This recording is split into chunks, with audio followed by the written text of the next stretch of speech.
How are you? Yeah, I'm good. Thanks. And you? I'm great. I'm great. Thank you very much for accepting my invitation and accepting to be on my show. Yeah, thanks for reaching out, actually. How did you find me? So I was searching internet, so suddenly I got you. Okay, cool. So before talking about you and the work that you are doing, can you please introduce yourself to my audience? Sure. So I'm Jonathan Barone. I'm a data engineer by day, and by night I'm an indie hacker. So what does that mean? It means, yeah, a data engineer means that I work on on getting data to business users in company so that they can run. They can get insights easily from the data. So I make sure that like all the data comes from different data sources, and then they will be loaded in a database, and then they get to do like they receive reports. They can crunch the data for their business purpose. So that's the thing I do as a job, full-time job. And then on the I also have a side hustle. So yeah, I'm building a project on the side, and I share on Twitter, what I'm learning, what I'm building. Yeah. So that's, I think, about it. Yeah, actually, I'm in Hong Kong, and originally I come from France. Yeah, in case you were wondering. Okay, so your project is about?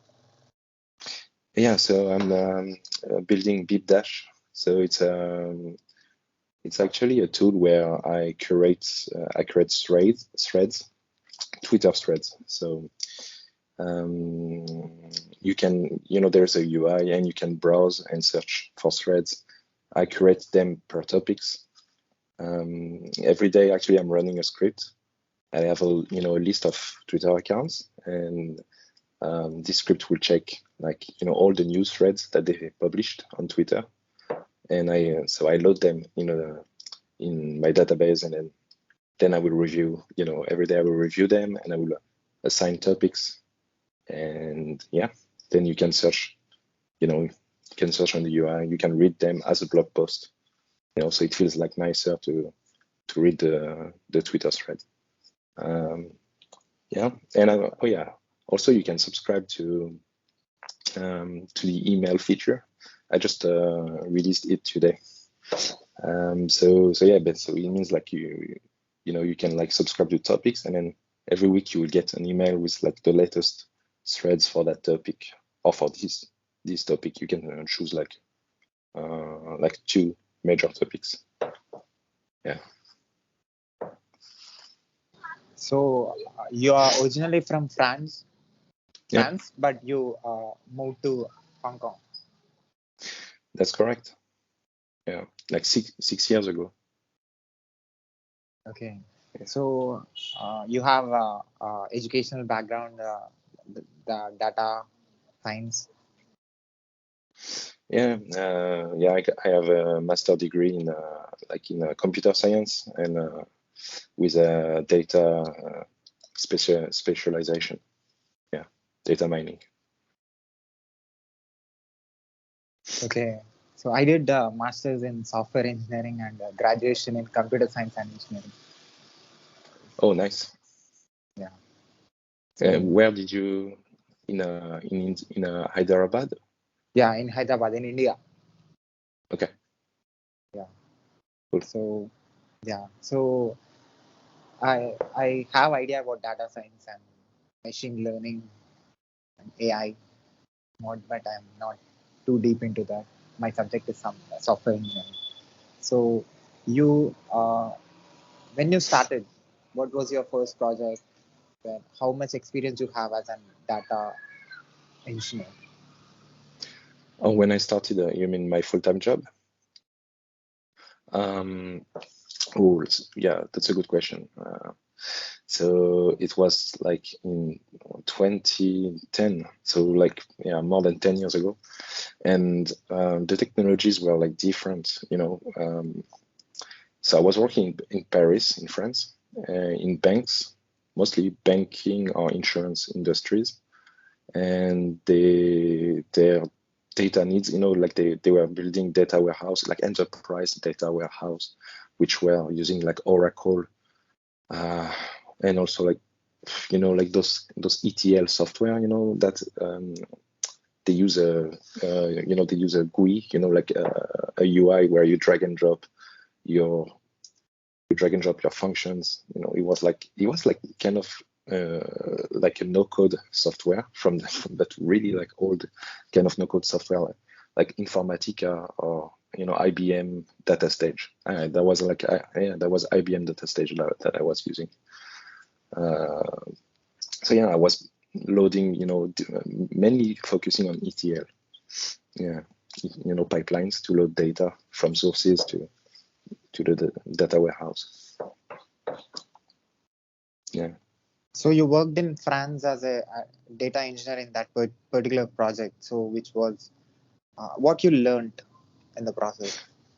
Yeah, so I learned like how to like the data warehouse, data warehouse principles, like so how do you load raw data, the raw data which is not clean, so you have to like format it in a special way.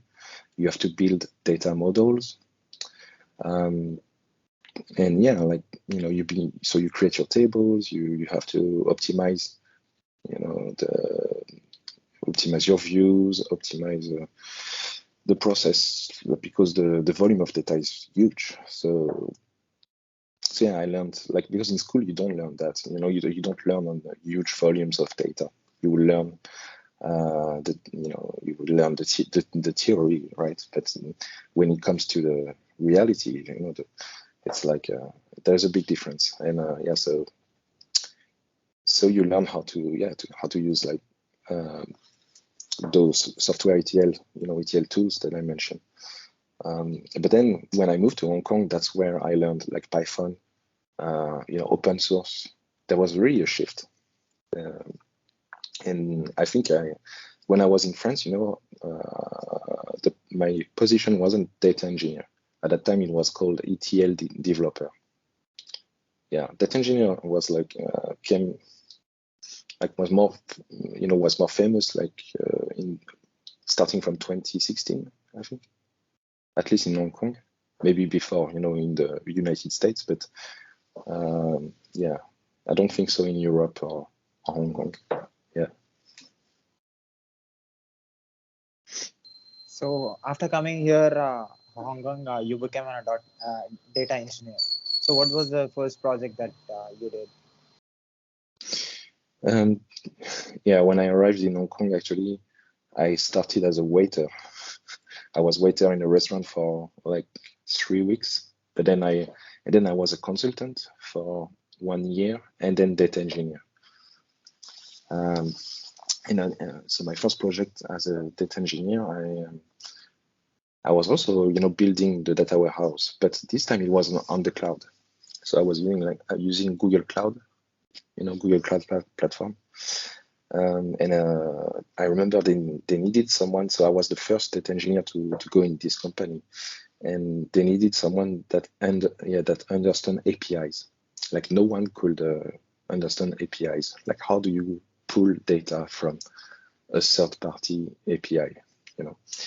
So I learned that when I was consultant, because I was learning Python and open source, and so I got to try pulling data from, like, I think it was already from Twitter, using TweetPy, or using maybe that kind of client module. But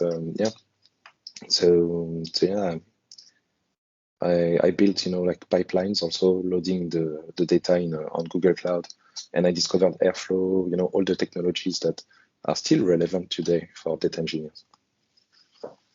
Yeah. So how much time you took to learn once you came to Hong Kong?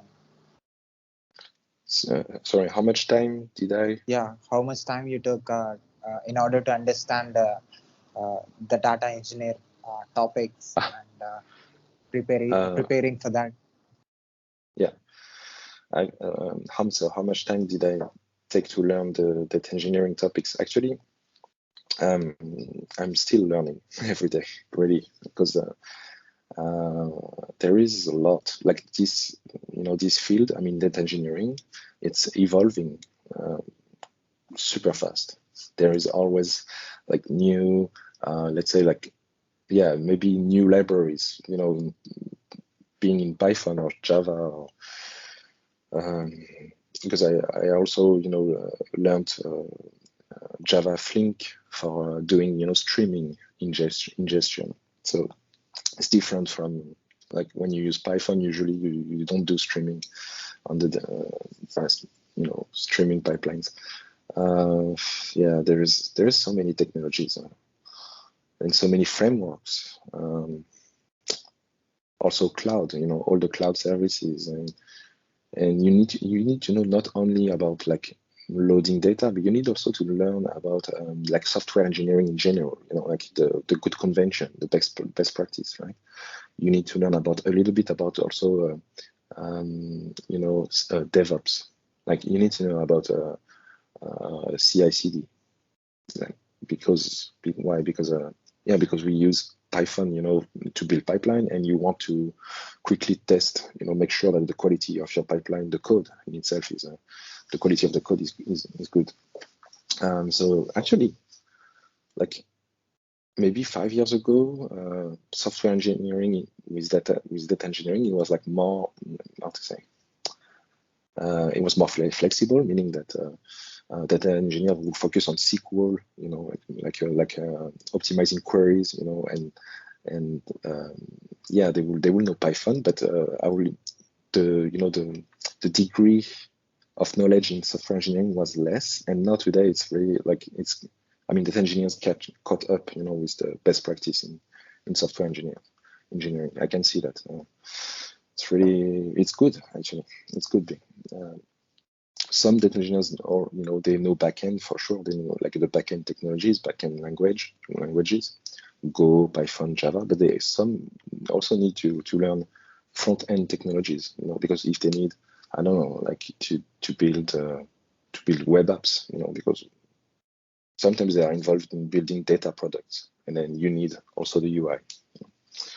So yeah, there's always a lot to learn. And also, so I was talking about the frameworks, right?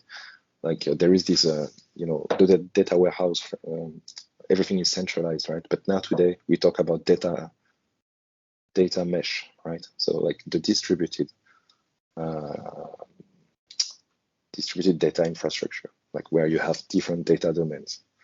That's something that I will work on probably in the next few months.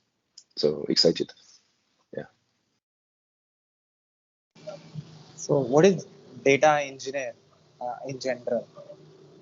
What is it What about? is Where, yeah, what is data engineer and where it is used in IT industry? um, yeah, yeah, that's this this question makes me think about I always see on LinkedIn, people like especially like the past 2-3 years, people asking like, so what is the difference between data scientist and data engineer? Like for people it's confusing, right? What are data engineers doing? And yeah, so it's different. Data scientists, they use data. Actually, okay, maybe if I put it simple, yeah, data engineers, they provide the data for the data scientists, right? We provide good quality data, robust data on time. It's super important. Um, so like we checked that it's fresh data, that we are sure about the source. Um, so yeah, it's basically because like data from when you go at the source, it's really chaotic. it's really hard to use actually. Like if you go and tell a data scientist, okay, now like you have to try by yourself to get the data that you need, and then he doesn't have the tools in place. For him it's really hard to build a machine learning model, to I don't know, or maybe to run some statistical analysis. So that's what data scientists do, right? But it will be very hard without a data engineer to pull all the data, consolidate the data in one place, and then also have the tools on top of the data that facilitate the access to the data, right, for the data scientists. So we provide data, we provide the tooling to make this, basically the tooling for running analysis or running machine learning models. And we also provide the data governance. I mean, we provide, it's not the right word. I would say we ensure that the data governance is applied, meaning like who can access the data, it's really important. Also, is the data well documented? Do you have the metadata about the data, like when was it refreshed? The refresh is super important, right? Because many people, this is one of the first things that the business user, when they look at their dashboard, they will come and they will say like, so when was the last time that the data was refreshed? This is a question you will get. Yeah, I don't know if I explained it. It's quite long, my explanation, but yeah, basically,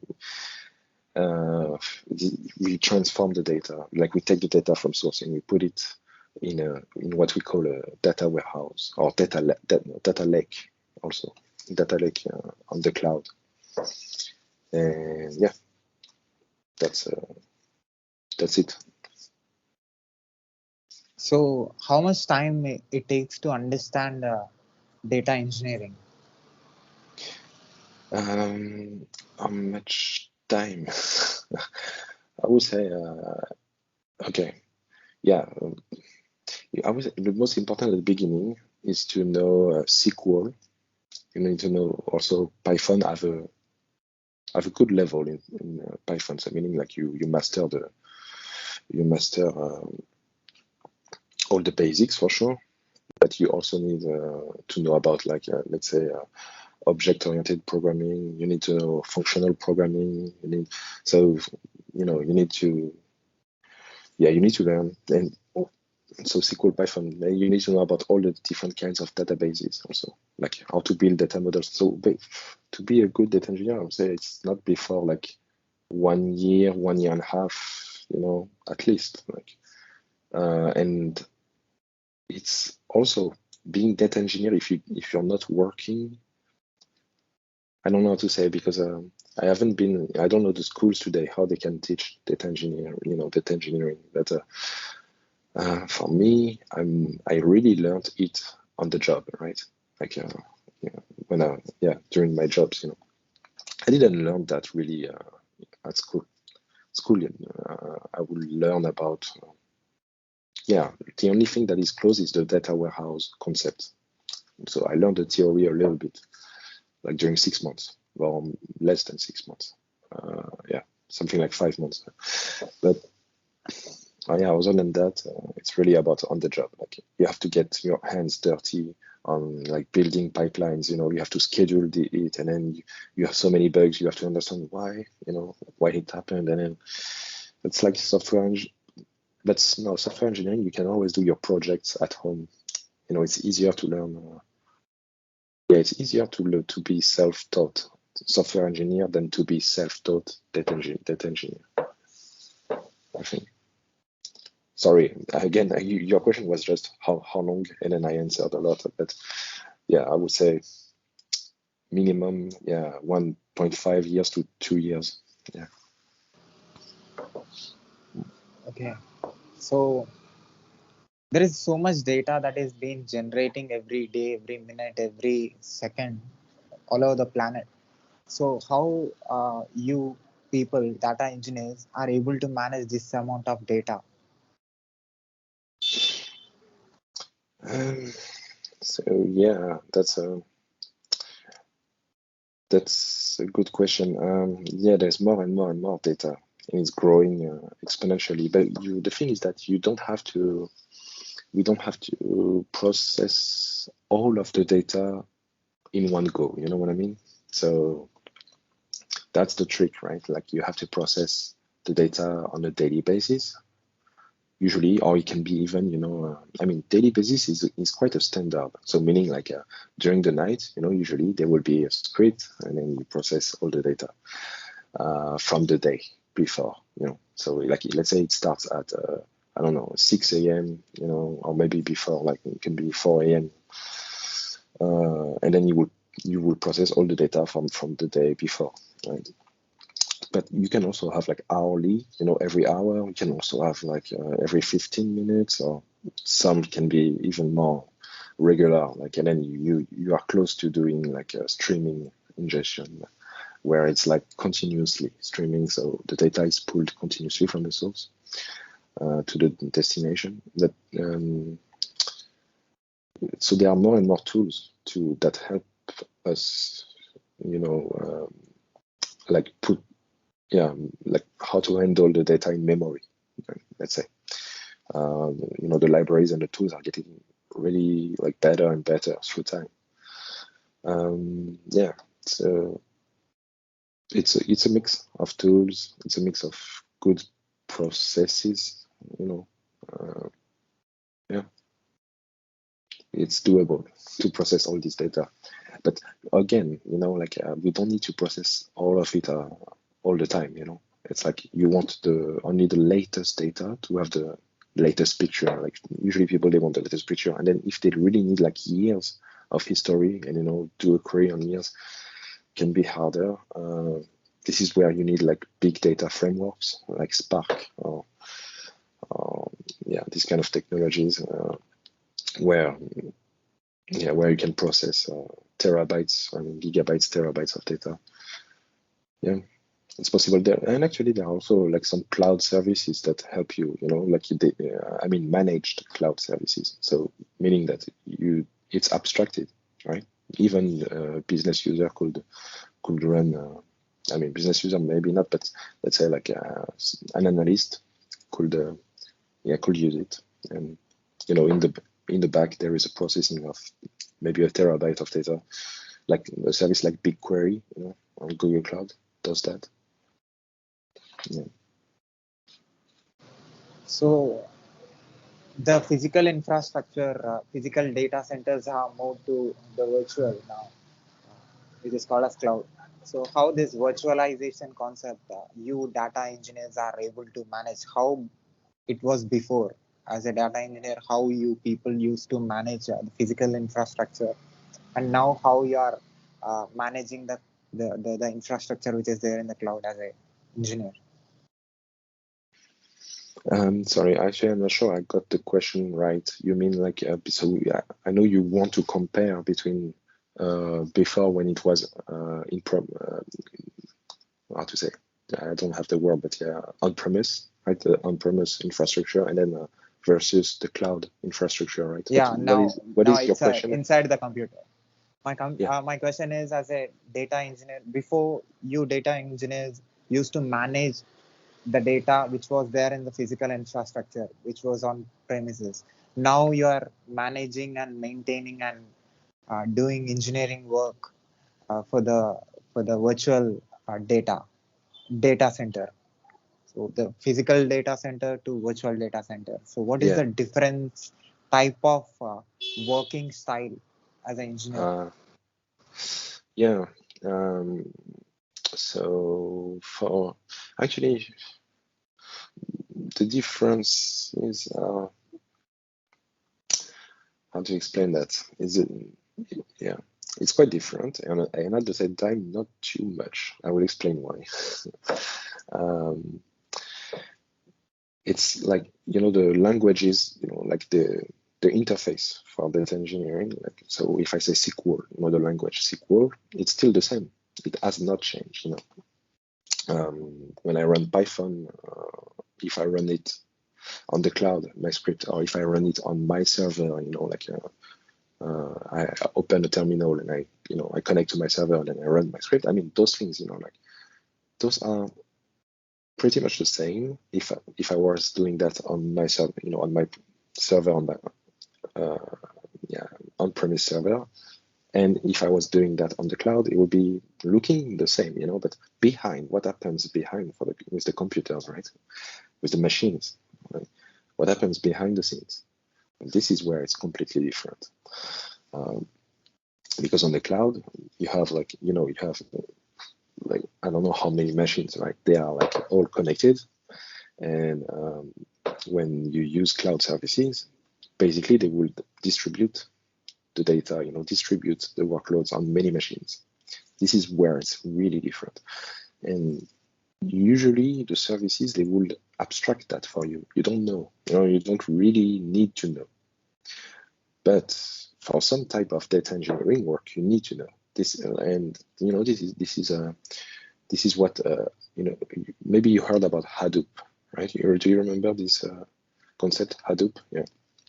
It was invented by Google. I think 10 years ago already, or maybe even more. But, so Hadoop it's a distributed. It's using a distributed file system for you to process. You can process data. And there's also MapReduce, and I mean those technologies and those frameworks, you can still use them today with things like Spark. You can use Spark with Python or with Scala, and you can decide how your data is going to be distributed, basically. So you have like a fine control on that distribution of the data on multiple machines in the cloud. Like if you were using Spark on premise, I don't think I have heard. You will have to basically make a cluster of machines. I mean, I've never heard of anybody doing that, but it must exist, because I'm thinking about banks. Today actually, but some banks are going to the cloud. Especially like in the past 2 years, yeah. But before that, they were using clusters of machines for sure, and so I guess data engineers in banks they had to do like Hadoop or use big data frameworks on premise. But I think it would be really hard to maintain. You have to have an army of DevOps people, also to maintain the clusters. It's such a headache, honestly. I think, I think cloud makes things easy, basically. This is how it's really making our life easier. Like when I started, in Hong Kong, that first job, I told you I was learning Google Cloud Platform. During the job, I was learning Google. I didn't know Google Cloud Platform before. So, but actually, it was easy to learn. Really, it's especially for engineers, it's really easy to learn. The documentation is clean. They have tutorials. Like the basic functionality is easy to get with Google Cloud. So yeah. So even if you're alone, I was the only data engineer, but I could still manage to deploy services, data services. I think if I was working on premise, that would be much harder, because then you are relying on much more IT people, basically. Yeah. So that's where it's different. Like data engineers, data teams in general, with the cloud, they don't need the traditional IT team. I mean, I think they need the DevOps people, but that's different from the traditional IT, I'm thinking about you. Do you remember the DBA, database administrators, right? Those kind of roles. Or with cloud, they don't exist anymore. Do you hear there's not so much need of DBA for the cloud? Usually it's for on-premise. They are needed when you're hosting your database on-premise. Do you have any particular experience that you cannot forget as a data engineer? Sorry, do I have a particular expertise that Any particular experience that you cannot forget as a data engineer? I cannot what? I'm sorry, I That couldn't get. Do you have any particular experience that you cannot forget as a data engineer that That I cannot happened that you cannot forget? forget. Yeah, You mean like something that oh, like a particular memory yeah, about what? particular memory. Yeah, yeah. I see. A particular memory as a data. Oh yeah, well, and for sure, like the things that you, yeah, that's actually not a so cool I mean, so good memory, but it's part of the job. You learn that it was a mistake actually that I made. Particularly with the cloud, it can be easy to, and that's something that that if people are watching, something to be really to cautious when you are running on you are running services on the cloud, is that you have to monitor your bills, because like you have to be careful about the budget, because the cost can really go up, and then if you don't see that early enough, then I don't know, like at the end of the month, sometimes it can be even 2 months, 3 months, then when you see the bill that you have to pay, it's like, what?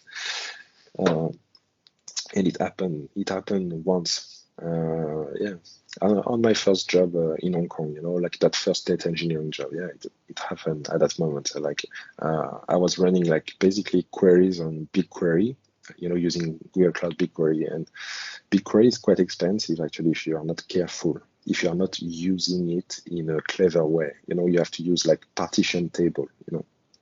Like I'm getting a bit technical like when I say that, but basically I was not.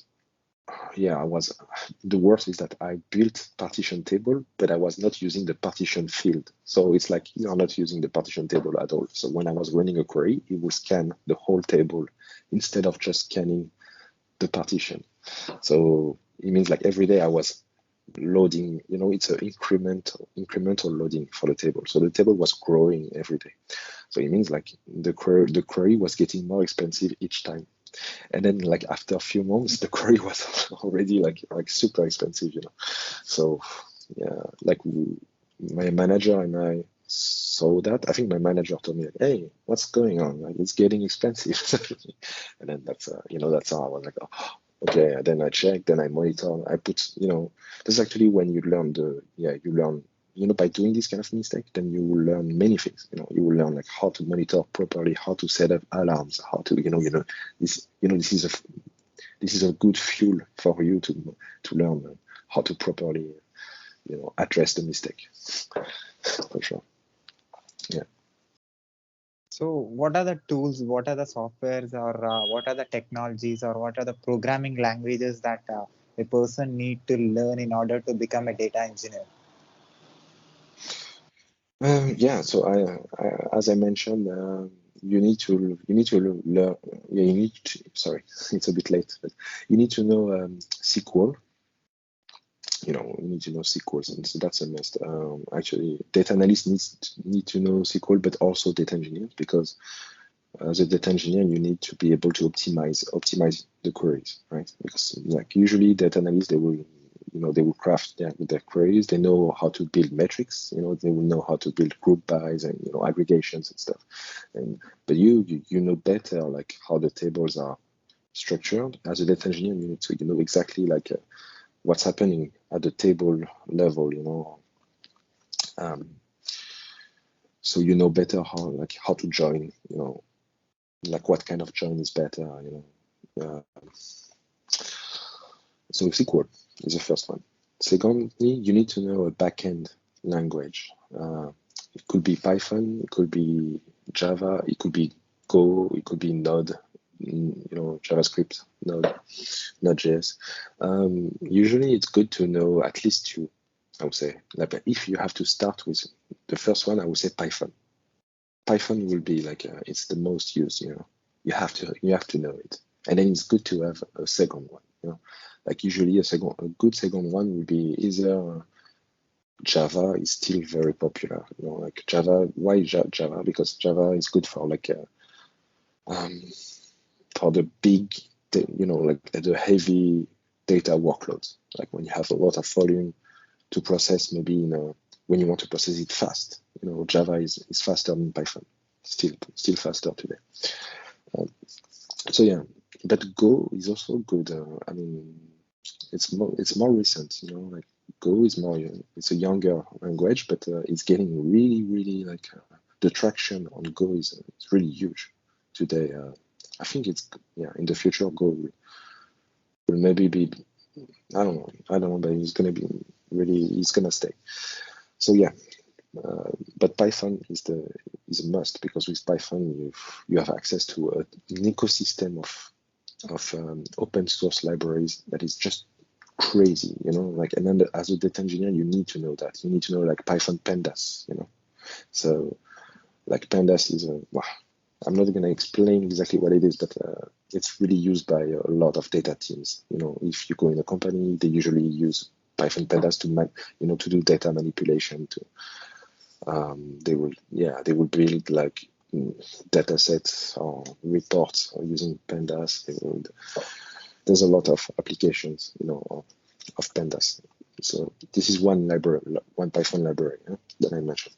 But you need to know cloud technologies. So like it can be AWS, it can be Google Cloud or Azure. It doesn't really matter which one, actually, to be honest, because like the skills that you will learn, they are transferable. Like if you learn like a compute, storage, and database on AWS, you can then apply that knowledge, on Google Cloud or on Microsoft Azure. Why? Because cloud, they use like command line interface, they use APIs, right? So, and then they have the console, right? Those are like the three things that you have in every cloud. But once you get to know, once you know how to use each of these, but most importantly, I would say the command line is super important, and the APIs for sure. The console is like, as data engineers, so data engineers, they don't really like too much the console, but if you talk to a DevOps people, the DevOps, they really don't use console. They want to use only, the command line or APIs for sure. But yeah, so that's, and what else? So as a data engineer, what you need to know. So, and I didn't talk about that because we focus on the tech, but you also need to have a good sense of. You need to know you need to know what happens in the data. You need to know, you need to understand what the data mean. Not as you don't need to know as good as the data scientist, or like even the business users that you don't need to know as much as them, but you need to know like what is what is the ID column. You need to know, you need to be able to say how do I find a unique row in your data. Like you need to know which column you have to use to find the unique identifier. I mean, this is really important to know that. Basically, the data engineer is this is the person that knows okay, this data, let's say this column came from this data source, and then it was joined with this other data source here to give birth of a third column here. Data engineers, they know exactly how the data lineage through the pipeline. They know exactly So that's something that you learn through times. It's not like by knowing SQL or Python, or it's something else. I don't know how to explain that, but it's one of the most important things as a data engineer, actually, is to be able to track the data everywhere, like what happens, what happens throughout the pipeline. I think that's it. Once you know that. So how you are able to learn and adapt to new technologies that are coming? How am I able to learn the new technologies? Yeah. how am I able?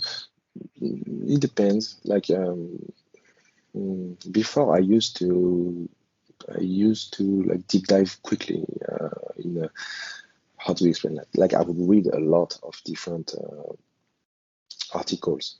Actually, oh yeah, for data engineers, I would say the best articles are on Medium. Like on Medium, you have to follow a few publications, like I don't remember the name. Oh yeah, Towards Data Science. This is one.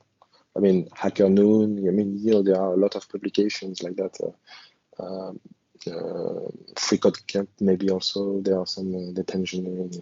But yeah, like you learn to know which author, like you have to follow, and then they tend to do an amazing job at curating the latest, or maybe they will talk about their project when they used the latest library or the latest technology. I also follow like also people talking about AI, like NLP or stuff like that, because I'm interested. It's not necessary. I mean, for data engineering, it's not a must, honestly, but it's always good to know.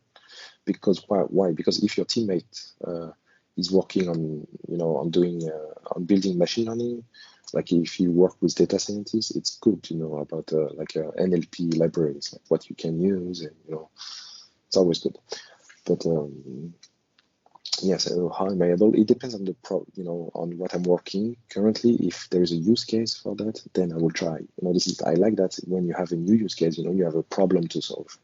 Let's say in your company, you have a data problem, and then this is where you can experiment. Like you say, okay, cool. So now I will review all the libraries, and then you can compare. You do your benchmark analysis. Yeah. I don't know. Like I could take an example. Like you have to select a library to deploy models. What is the best framework to deploy models? As a data engineer, it could be something you have to do, especially for new teams. Like and yeah, you could review different frameworks. Like there is I don't remember the name, but the one from Uber is MLflow, I think. Yeah, you have also Kubeflow. Yeah. I mean, you have different frameworks like that, and then if you have that use case, you can compare them. This is how you learn the different frameworks. Yeah, this is a way you can learn. Another way, it depends on the data team's problem, right? Like the problems you have to solve, basically. This is where you learn the most. It's by solving problems. Then otherwise, when I browse and I learn, but I don't really remember everything. It's hard. Right? You have a lot of articles to check. It's not always easy.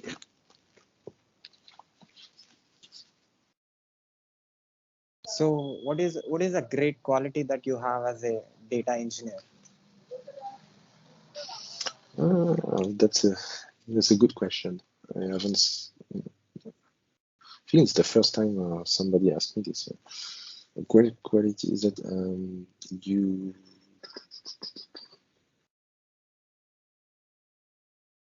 pay really a lot of attention to details. Actually, that in the sense, those details I mentioned. Remember when I said the column, the ID, I mean that a lot of details about what happened through time on the data, but also like where this data is stored. So it's like your brain is a map, of everything that happened to your data on the cloud. It's so you have an extra. I mean, you're really careful about all the details. Those really tiny details that matter at the end of the day. That's really something that data engineers are good at that, definitely. Yeah.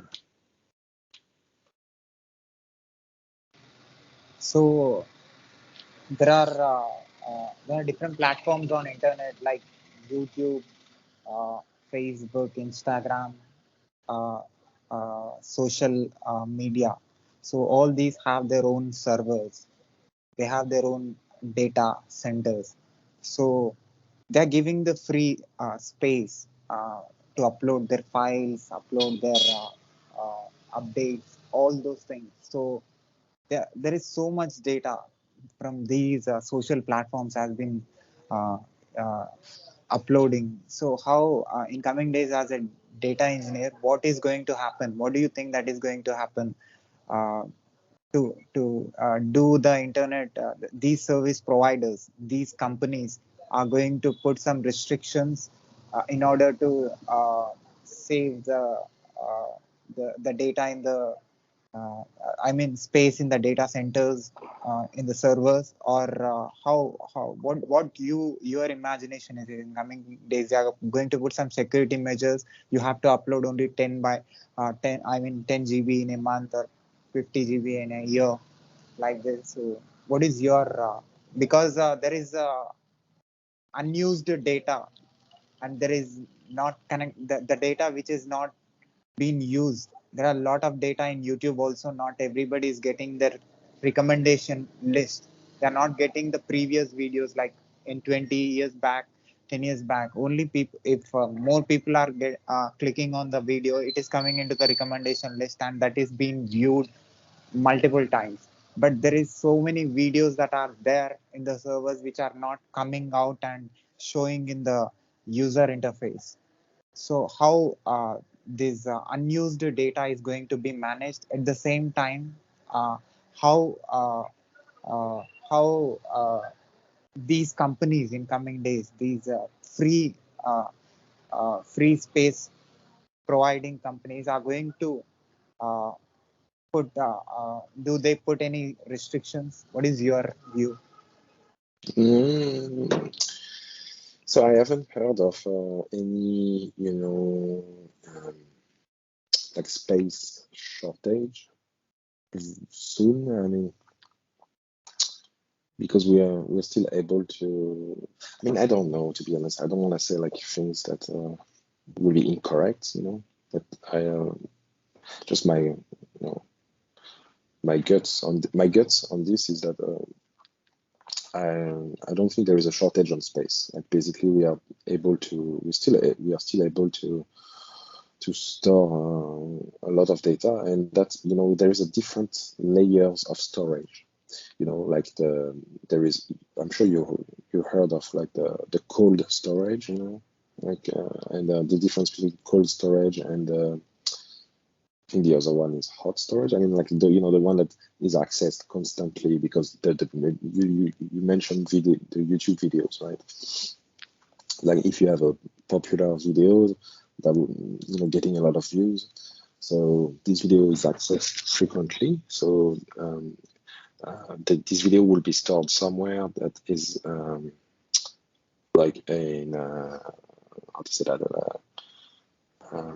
It would, yeah, basically it would be stored on a specific server, but then Yeah, audio, yeah, they are unused videos, yeah, or they are not yeah, coming unused into video, their. they will be like exactly, they will be like on the cold storage, so meaning like they don't need to be accessed frequently, so it's like archived, so basically this yeah, there's not so much traffic between those machines, so those machines can be isolated, the archived data. I don't know, like what we will. Yeah, I'm not too sure about that because there is also Web3 coming. Because you mentioned like those companies, social media. I mean, like they are from so those are centralized. Like I mean, like the centralized apps, right? They work with database that are centralized, but then there will be Web3 coming. So meaning everything works on blockchain, so everything is even more distributed. So that's why I'm thinking the storage is not a problem, I think, because there will be always new machines, connected on this distributed ledger, the blockchain, and you can put a yeah. You, I think we won't feel the capacity yet. I mean, we won't feel the capacity soon. Um, yeah,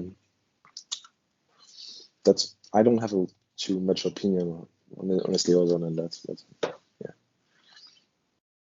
So compared to previous years, before 5 or 10 years, the data accessing through the internet was little slow. Not the user don't need to get he. I mean, he's trying to access some information from any website or any server. It used to take a lot of time. So now it become very faster because of cloud. Every company is moving their infrastructure to the cloud, and they are able to access information from anywhere on this planet. uh, uh, don't know, the data is stored in the nearest data centers, or I don't know what exactly happens internally, but in general, the information and the data is accessed from anywhere and very fast. Today we are able to communicate on Skype very fast, and the data transmission is very fast. So Yeah, this is improved. There is a lot of improvement in year by year. yeah. So what are the changes that are going to happen in accessing the data in coming days? Um, yeah. Um, so so yeah. First, I think there will be a lot of changes that will happen once people would companies, businesses will use more and more the blockchain. There will be a huge shift in how we access the data, because once we all have our yeah we all have our wallets, we all are connected on blockchain. The data is completely decentralized. It's another kind of access. You don't have to go all the way to a to hit that API and then that database which is centralized somewhere, even if it's replicated, as you mentioned. You said data center, but yeah, you're right. If you talk about Google, Facebook, Instagram, I mean, um, they have servers everywhere. Even if I'm in Hong Kong, you're in India, someone is in US. I mean, for sure there will be a server next to them, that can provide the right data. But not all businesses have like strong replication of data across continents, right? So sometimes the database is still like far from you, right? So some requests can be very long to process. But the future of data access, um, yeah, I think it would. I don't know. Actually, I mean, first it would be much more like distributed on the blockchain, right? So this this will still be using cloud, as we know. So this is still machines on AWS or machines on Google Cloud. So you see the infrastructure. I don't. Yeah, there's not too much change, I think, in the infrastructure from now. Not that I know. So that's why I don't foresee a big shift in the data access yet. Yeah, other than the blockchain, like meaning like so it's going to be public, it's going to be immutable, the data will be immutable. So, but you will have certain permissions yeah to process certain bits of data here and there on the blockchain with smart contracts. You know, I'm actually just I started learning that a few weeks ago. Yeah, Web3. Yeah, it's really interesting. Uh, So do you have anything that you don't understand about data engineering? a lot. I mean, that I don't understand. To be honest, yeah, there are things that like Hadoop. There are things about Hadoop that are very hard to grasp. I don't know. Yeah, there are. I mean, but about like what you don't. It's hard to know what you don't know. You know what I mean? Like, so there are many things that I don't know because I just don't know. I've never seen, maybe never seen that. Sometimes I've been confronted to that, but um, in data engineering, what is hard honestly is when you don't have the right environment for you to work as a data engineer. And I will explain that. It's that when the company is not data driven enough, this is where like problems. There are problems that as a data engineer you will be facing many problems. What I mean by that is that you have to have like a strong buy-in from the top of the company in like in for them to invest in data solutions, in like data infrastructure. Yeah, it's very important. Yeah, you were saying, like in terms of technologies, they are not. It's not. It's okay. I mean, AI is getting so fast also, but so yeah, on this, I feel lost sometimes. But I like NLP. I try to follow as much as I can. I also one thing that I like also is didn't mention, but the graph technologies. So meaning a graph database. Like things like knowledge graph. This is a new technology. I mean, not too new, but still very very nascent. And I think there are a lot of cool use cases, and there will be more and more use cases in the future with knowledge graph. So meaning like on knowledge graph, what's important is the relationship between data points. Not only in the classic database, it's your data point in your table. Each row is one data point. But on the knowledge graph, it's the relationship between the different data points that matter. And then there are a lot of business use cases that can be solved. Main problems that can be solved using graphs. And that's and for the data engineering, this is quite cool. I think you learn a new way to look at the data with knowledge graph. Yeah. So you manage so much data, you do engineering work for so much data. So you worked on different projects in your experience.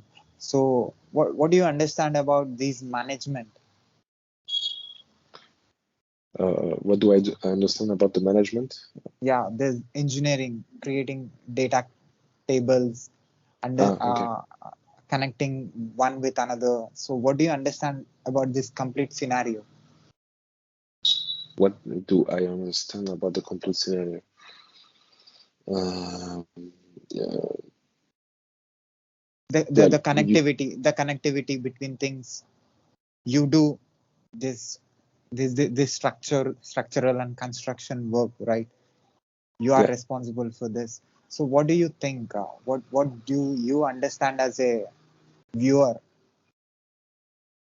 You mean the data modeling when you are building like your Yeah. your table schema, Yeah. and then Yeah. how the tables are connected. Yeah. This is one of the most important thing. Yes, as a data engineer, this is one of the this is one of the things you work on the most. Like most of your time, you need to maintain the data model because people will ask you to add. Like they will ask you to add new source of data, or maybe they will ask you to change whatever. It could be change the column type or change multiple things. So you are the owner of the data model. You need to make sure that it's maintainable, that it can serve multiple problems, and at the same time it can scale for the future. If you do a model that is too clunky, like you didn't invest enough time to think about how you're going to structure it properly so that it can scale. You can like add new domain, or you can you can add multiples. Like I don't know, like if I want to add 10 new sources, I should be able to to add them easily without disrupting the existing model too much. Those sort of questions. Um, so to answer your question about what do you see about, Do you mean as a data engineer, after doing that for many years, like would I have a different view about that? Or I mean, no, it's there are different frameworks on data modeling. Like as I mentioned, the building. I mean, the data warehouse. It's a data model, data warehouse. I mean, basically, it's evolving. There's data lake. In the data mesh now. So you always have to learn also that. So the data engineering is not only about the tools, but there's a lot of frameworks like on how to manage data. Correct. So I'm still learning, but it's exciting. That's why I want to continue. That's why I want to continue being data engineer actually. I don't want to change for the foreseeable future. So a person without having a technical background, can he able to connect and understand the data engineering and can become a data engineer? Someone who doesn't have Have any a technical background, technical educational background. No, it's not really possible because you need to know data modeling. I mean, you can talk with data engineers, so I would say there's a way you can, you need to know what is an API. You need to know you need to know some basics in data modeling, and you need to know what is an API. You need to, in order to not being able to replace a data engineer. You cannot do the work of a data engineer, but at least to understand, and to, because in your question you were saying, can a non-technical person do the work of a data engineer? No. So the response is no, but they can, they can understand. I think it's important that they should understand. They should try to understand as much as possible because communication is key, in this. No, it sounds like obvious, like communication is key in every profession, but really because data teams are central, they are central team, and then usually they communicate with many teams. They communicate with the source team, and then they communicate with the consumers, so data providers and data consumers. So it's really important, I think, that the data providers and data consumers, they need. I think it's important that they understand what is data engineering. Even if they are not too technical. I think the software engineers, understand data engineering usually, because they are technical. Yeah. So at last, what do you say about my questioning in this conversation? What do I think about the questions? Oh yeah, I think it was really interesting. It's the first time. I think I was nervous at the beginning, but then I got more comfortable. I really like talking. I think you got a good question about data engineering, and I can see that you are quite interested to learn, or maybe I think you know quite about data engineering, right? Yeah, you are data engineer. Yeah, I did. After software engineer. No, I'm not data engineer. I'm a software engineer. But recently I did I took training for AWS solution architect position. In that, I was learning the services of AWS, the cloud services.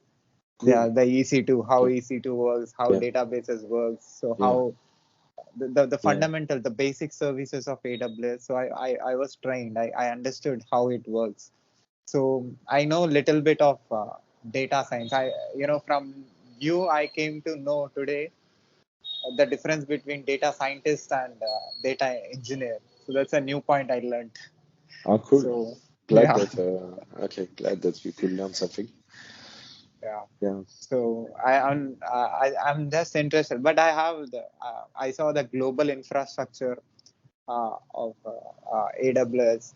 I saw how many data centers are there for AWS. So, Yeah. and also I live in Hyderabad in my country in India.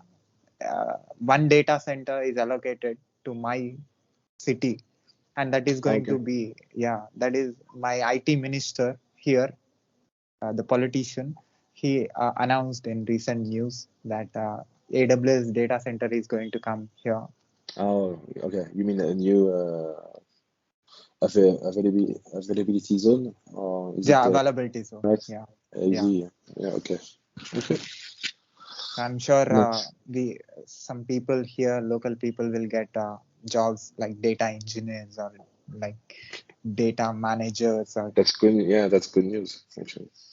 yeah. So that's how I have that general knowledge about data and data centers and So the cloud services and all, but you're still not too you're still technical. you're still studying? I have done my masters and I got 3 to 4 jobs in different countries. Like Ah, I got in nice. UK, Canada, US. Okay. And And I you're live in India. Yeah. as a software engineer, Yeah, as a software engineer, as IT director. IT director. Yeah. Okay. And And I have my own websites. Like that also I have understood about. I maintain my own. I mean, I took hosting in a hosting provider. I took hosting and I'm maintaining and managing my own websites. I'm writing my own content in my websites about the training, what I learned, AWS, and oh, nice. and also I was after my masters I was interested in doing PhD. I Mm-hmm. thought to do PhD in computer science. Then I learned all the subjects of my graduation and post graduation in order to give my entrance exam for PhD. Okay. But after some time, for some other reasons, I was not continued or decided to work and then I started learning AWS. Then I got knowledge about cloud services, the management, and then I understood it. And my background helped me in understanding the services. And I think that cloud services don't need much coding knowledge. It's like Hmm. except few services, I this I have very little knowledge about cloud. I didn't went into all the services, but I saw the overview. So some services I have accessed. I have free tier account. I Yeah. saw The I free saw tiers some are yeah. the free tiers are Yes. quite generous on AWS. Yeah. Then then I thought to become a cloud engineer. Then I got jobs in different domains in IT. So I thought do something anything related to IT or as IT consultant or anything related to IT. I want to learn. So from great people like you who are already engineers who have already the industrial knowledge how the things work. I thought to learn from you people at the same time tell uh, the practical things uh, to the world, to my audience. So I have like social media following from quite. I'm a content writer too. So like that I gained some followers. I Yeah. have some That's actually followers. a good way to the best way to learn is to teach or also write about it or yeah. So that's cool. So you mentioned you have a blog. You're writing on your website, right? Do you like also cross post on like Hashnode or Medium? You know, do you post your articles only on your website, or would you also post Yeah, on the other I will write my platform? post and I will share on my social platforms Ah, cool. like Yeah. everywhere, like LinkedIn, Okay. Facebook, everywhere. So, Okay. So yeah, please share with me your website, and I yeah. would like to check Yeah, it. and also you share my your website and what you write. Oh, I saw your website already. You are writing about your own company, right? so yeah, with Bipdash, I've wrote 2 articles, but they're a bit outdated now. I actually plan to also have my own website, like talking about, I will be talking about my projects, but also what I'm learning on my, full-time job as a data engineer. So I kind of want to have a full picture on what I'm learning.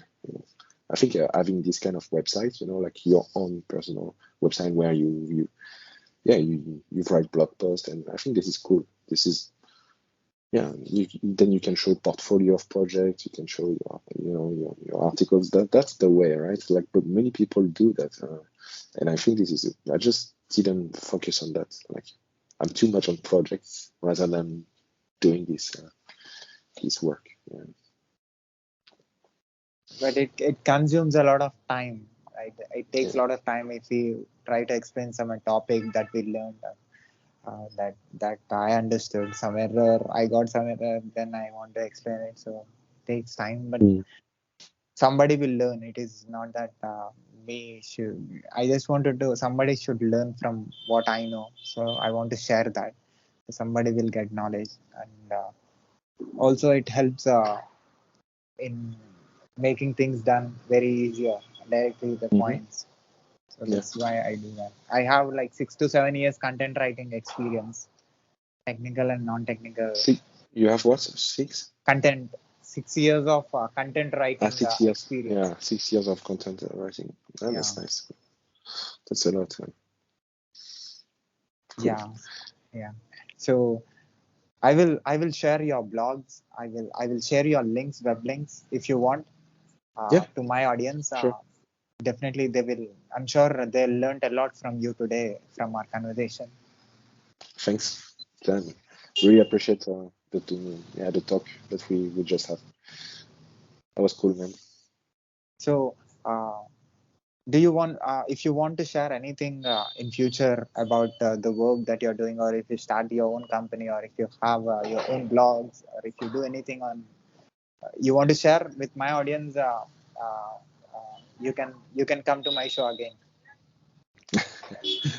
With pleasure. I will let you know if I have a new thing that is significant to share. So can I put this video on my YouTube channel with your permission? Sure. Yeah, please do it. And also, can I put this video and audio clip on my podcast, website, internet, Yep. social media, everywhere with your permission? Yep. Yeah, absolutely. Yeah. Thank you, Jonathan. Keep going. Thank you, Keep Sai. doing what you love. Thank you, and keep doing the videos, and the spreading. Like, it's good. It's good. These interviews, these kind of chats like this. Yeah, keep doing it. So, what do you say about my videos on my YouTube channel? Have you seen any videos? Yeah, I have seen one before, because I was curious. Like, I wanted to know, like, what kind of question you ask. So I did my little research. Now I watched one video with I don't know if I mispronounce his name, but Mika Iverson, or Michael Iverson, like he's building open makers, and that was cool too. Like, he had a lot of like a strong vision. I like to hear what he had to say about his project. Yeah. So, what do you say as a data engineer? Because you have already you have done so many projects, and you know how things works as an engineer. So, what do you think? What is your observation about my videos? Me talking with different country people who are into different professions, and who are into technology, and who are into non-technology. How this is going to add to my profile? I think it will. It is. I mean, because there's a lot of videos. I didn't really look at, like, I didn't really. Yeah, I think I saw that you have a section of video on AWS, right? So, like, there is a, yeah, right. There is a section on you, or not a channel, but right? I don't remember how you call it. You have a lot of AWS. So I knew that you were interested in cloud, but about data engineering, I don't know. I'm not sure if you talked about it before or not, but I think it fits. It surely fits, because I saw some videos about software engineering, cloud. So data engineering is quite close. Yeah. So yeah, it's quite related, and I think it's a good choice of topics. Yeah. So thank you, Jonathan, for your observation. Thanks, Zach. Yeah. Okay. Talk later. Bye. Yeah. Bye. Bye.